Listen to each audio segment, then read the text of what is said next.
Meanwhile, Police Minister Senzo Mchunu, Western Cape Premier Alan Winde, as well as other stakeholders in the crime prevention space have signed a cooperation agreement to combat crime out in the Western Cape. Now, the agreement aims to enhance collaboration between all spheres of government in order to promote safety and security. Let's now get more analysis with crime expert Dr. Guy Lamb as we look, of course, at the crime statistics as well as understanding the work that, of course, still needs to be done to address the crisis. Doctor, as always, great having you with us. A very good afternoon. So shocking are these numbers. The current state of crime in the country is indeed worrying. Let's talk about your general overview of these latest statistics. I mean, 6,200 murders in just 3 months.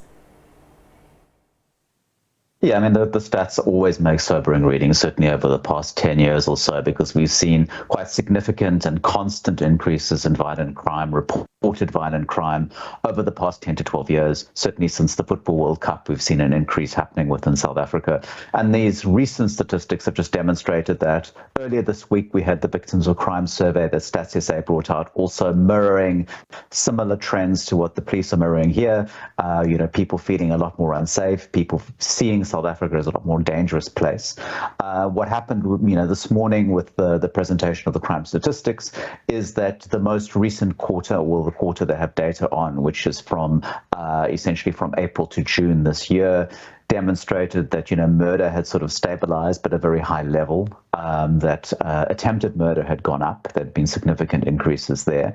But also what they presented in the lengthy presentation was around seeing quite substantial increases in the murder of women and children, which was really worrying. But the thing they didn't present was the crime stats from January to March, which were the crime stats they were supposed to present before the election and didn't. The suspicions amongst everyone was for political reasons, and it's really reinforced that because the crime stats for the period January to March were really worrying. Increases in most categories of violent crime. And so certainly that wouldn't have gone down well in the build-up to an election. But the real sort of worrying thing, and I think, but it's quite important as well, is that we're seeing this cooperation agreement being signed, is that if you take a close look at the stats, both the most recent quarter stats, but also the January to March, is a significant increase in murder within the Western Cape. So we saw a 26% increase in the murder rate within the Western Cape in January to March, and we've seen now a 20% increase in April to June within the Western Cape as well. So compared to other provinces, they've seen increases, but not like this. And the big issue here is illegal firearms and access to ammunition seems to be driving a lot of this violence, but very similar trends to what we've seen in previous years: arguments, disagreements, interpersonal conflicts driving violence. You are seeing gang violence playing a key role within the Western Cape, but generally not a good picture. Absolutely. I mean, Doctor, thank you for mentioning some of those contributing factors there, because the challenges that the minister actually made reference to as being, of course, the clear indicators and factors that contribute to the high levels of crime. But I mean, is that not an excuse? Just the fact that the country has high unemployment figures as well as other socio-economic challenges, that doesn't mean that people should then go out and commit crimes. Surely there has to be other issues. For example, I know in his other briefings, he did mention the fact that most of the crime is usually committed by illegal foreign nationals as a result, of course, of the current influx of immigrants as well in the country. Well, technically, that's not correct. We don't actually have data that points to the fact that most criminal offenders come from outside of South Africa. I mean, the problem we have in South Africa is sort of perfect storm of risk factors. Unemployment, poverty, inequality sort of underscores that. But we are in a society that unfortunately produces a large number of violent young men. And a lot of it has to do with sort of communities in which they live. They're brutalized. Many come from families that are dysfunctional. Many come from situations where they are surrounded by other violent people, and we are in a society where there are certain norms that promote the use of violence to solve conflict. So these are the sort of contexts in which we're faced with, and it is a societal problem. And it is important that the minister has previously noted, and he didn't make direct reference to it in his speech this morning, but he has made indication around the need for an integrated approach, a need for the rest of government to work together, because the problem we face here is the police can only do so much. It's really up to the rest of government to work with civil society, to work with the private sector to find solutions to these problems. And we actually do have something called the Integrated Crime and Violence Prevention Strategy that Cabinet approved a couple of years ago, but we haven't seen any movement on it. Fortunately, with the current police minister, we are starting to see a lot of momentum. And I think this agreement that's being signed between the City of Cape Town, the Western Cape government, and the National Ministry of Police is a good move in that direction. It's also part of this, government of national unity. We can start to see movement towards addressing some of the socio and economic problems, because we can't address crime unless we address that.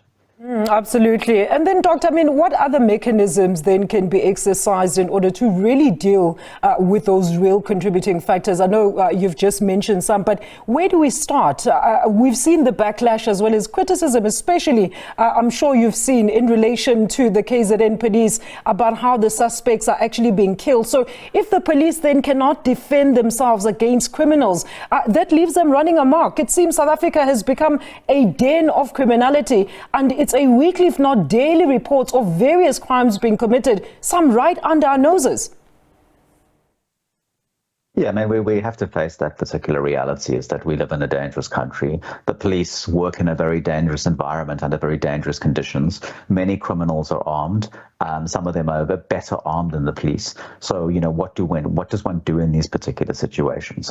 Part of the problem is if we do respond in a sort of an eye for an eye type of approach, where the police in a way sort of hunt down armed criminals, or when they are confronted by armed criminals, that they kind of carry out a sort of a death sentence. Obviously, police have the right to defend themselves. They, have to, kind of develop strategies to deal with these particular dangerous spaces. But ultimately, one has to deal with things like lots of illegal firearms that are out there need to be a priority for the police. We need to find ways in which to figure out why so many guns are getting into criminal hands. We need to deal with those particular issues. And we also need to focus on areas where crime is the worst, because not all parts of South Africa are the same. We have very concentrated areas of violent crime. And if we're able to focus our resources in those areas, then we can deal with it. And a lot of it is about, we need to understand why are, so many young men dropping out of school? Why are so many young men joining gangs, joining armed groups? Why are so many young men feeling that this is the only route in which to engage in violent crime? We've also got to look at our prison system, because a lot of our prison system is about, taking young men off the streets who commit petty crimes. They go to prison, they come out of prison and they reoffend, but they commit more violent crimes. So I think we do have to take quite a long, hard look at ourselves within the South African context and try and find solutions that work for us. But if we just, have this approach of using violence to respond to violence, we're just going to continue the violence.